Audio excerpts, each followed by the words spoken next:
Hello, আসসালামু আলাইকুম viewers. আপনারা সবাই কেমন আছেন? আমি আল্লাহর রহমতে ভালো আছি। এই তো আজকে হোমমেড ঘি মেক করতেছি। আমি সিম্পল, তবে আমি বকার্সে যখন যাই তখন অনেক সময় এই যে ডাবল ক্রিম যেগুলো, এগুলো বড় বড় জারে 2 লিটার, এরকম 2 লিটার জারে যখন ডেট শেষ হয়ে আসছে, যেমন এটার ডেট শেষ হয়ে আসবে এপ্রিল 22, তো তারা রিডিউস করে দেয় প্রাইস।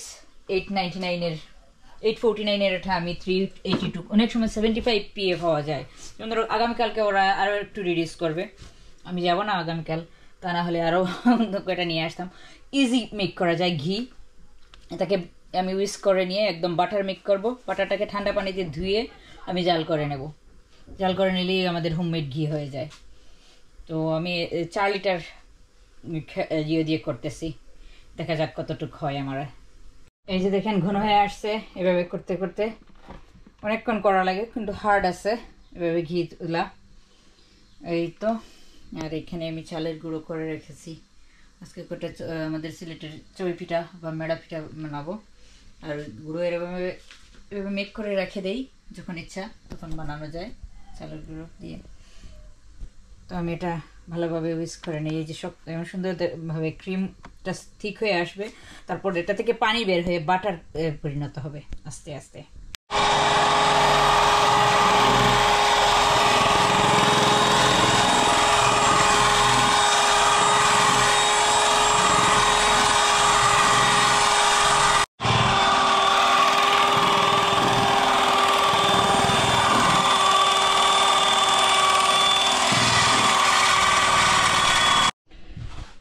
এই পর্যায়ে এটাকে আমাকে অন্য আরেকটা বলে নিতে হবে একটু, তা না হলে একটু বেশি হয়ে গেছে এক বলে, এটাকে আমি ইউজ করতে পারতেছি না।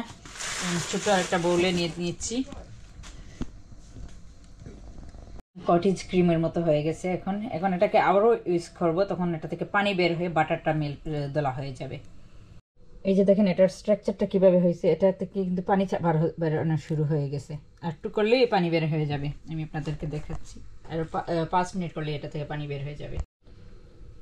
এই যে দেখেন পানি বের হওয়া শুরু হয়েছে, পানি থেকে বাটারটা আলাগ হয়ে যাবে। আর এটাকে অনেকে মাটার পানি বলেন, লাচ্ছি বলেন, অনেকে খেয়ে থাকেন। এই পানিটা অনেকে ভালোবাসেন। তো এখন আর একটু করে এটাকে আমি ঠান্ডা পানি দিয়ে ভালোভাবে পরিষ্কার করব, একদম আইসি ঠান্ডা পানি দিয়ে ছেঁকে তুলে নিলাম বোল দেখে। আর এই যে মাঠার পানিটা এখানে রাখলাম, দেখে কতটুকু হয় পানি। আমরা বাকিগুলোকে এখন আমি করে নিচ্ছি।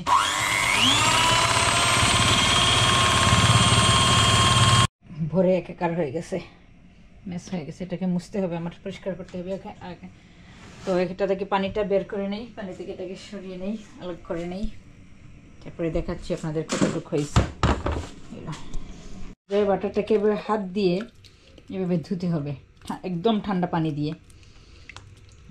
তাহলে হবে কি, বাটার যদি ইউজ করেন তাহলে কোনো গন্ধ থাকবে না, বাটারের মধ্যে কোনো স্মেল থাকে না, দেখেন আপনারা। আর যদি না ধোন এভাবে তাহলে একটু স্মেল হবে, আর ঘির মধ্যেও একটু ভালো স্মেল হবে না। যে দুধের ইয়েটা আপনারা এইভাবে ধুয়ে পরিষ্কার করে নিতে হবে 2 হাত দিয়ে। আমি 1 হাত দিয়ে করতেছি ক্যামেরা ধরার জন্য। এত ধুবেন একদম পরিষ্কার হয়ে যাবে, কিন্তু ঠান্ডা আইসি পানি দিয়ে এটাকে করতে হয়। বাটারটাকে একদম ধুয়ে পরিষ্কার করে দেখেন পানিটা দেখা যাচ্ছে, ক্লিয়ার পানি দেখা যাচ্ছে। আর এখন আমি এটাকে গালিয়ে নেব, জাল দেব, জাল দিয়ে দেখি আপনাদের দেখাবো কতটুকু ঘি হয় আমার। জালে বসিয়ে দেব। তো এইভাবে আপনারা বাটারও মেক করে খেতে পারেন, হোমমেড বাটার। ছোটো 2টা নর্মাল ডাবল ক্রিম কিনে এনে ইউজ করে নিয়ে বাটার হয়ে যায়, খুব সুন্দর বাটার হয়। যদি চান আপনারা কোনো কেমিক্যাল মুক্ত বাটার খেতে। ঘিটা আমি করবো আস্তে আস্তে দেখাচ্ছি। 2 কিলো হয়েছে বাটার 4 লিটার দুধ থেকে। এই তো এখন হাঁড়িটাকে ধুয়ে পরিষ্কার করে শুকিয়ে নিলাম। এখন আমার 2 কিলো এই যে ঘি বাটার বলেন আপনারা, এটাকে মাখনও বলতেন, সেই মাখনটাকে এখন আমি এই যে দিয়ে দিচ্ছি। দিতেই যে গলা শুরু হয়েছে।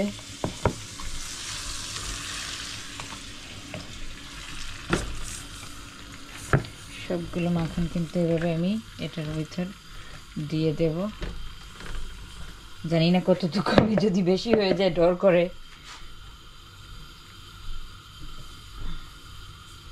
আশা করা যায় 2 লিটার হবে, 2 লিটারে তো বেশি হবে না। তো দেখি কতটুকু হয়। যে আমার হাতটা কি অয়েলি হয়ে গেছে, ধরতে ভালোভাবে কিন্তু ধুতে হয়, ধুইলে খুব সুন্দর বাটারের একটা স্মেল যেটা সেটা আসে, বাটারি একটা স্মেল। এই তো এই যে দেখেন এভাবে স্লো গ্যাসে, একদম স্লো গ্যাসে আমি একদম স্লো গ্যাসে এভাবে 40 মিনিটের মতো রেখে দিয়েছিলাম। এখানে এসে দেখতেছি খুব সুন্দরভাবে ঘিটা রেডি হয়ে গেছে। আমি এটাকে তুলে নেব জারে আস্তে আস্তে করে স্পুন দিয়ে। তো দেখা হচ্ছে পরে তুলে নেই জারকে। তো জার হলো এই দুটো, এই যে একটা ঘিয়ের পট, এই যে আর একটা, 4টা। তো আমার এই পটগুলো, ঘিয়ের পটগুলোতে 400 গ্রাম, এটাতে কিন্তু 500 গ্রাম, কারণ একটু বেশি দিছি, কারণ 500 গ্রাম 500 গ্রাম 1 কেজি, এই দুটোতে আরও 500 গ্রাম করে।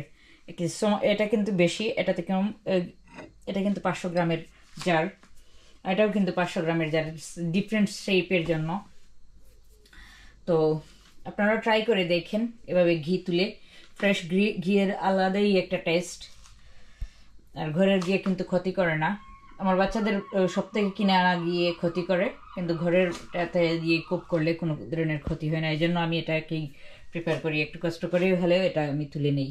মাঝে মাঝে যখন ওদের জন্য কিছু বানাতে হয় ঘিয়ে দিয়ে, তখন এটা ইউজ করি। সো দেখা হচ্ছে অন্য আর একটা ভিডিওতে। আল্লাহ হাফিজ। এই যে ভালোভাবে যদি পরিষ্কার করা হয়, ধোয়া হয়, তাহলে নিচে কিন্তু বেশি জ্বলে না।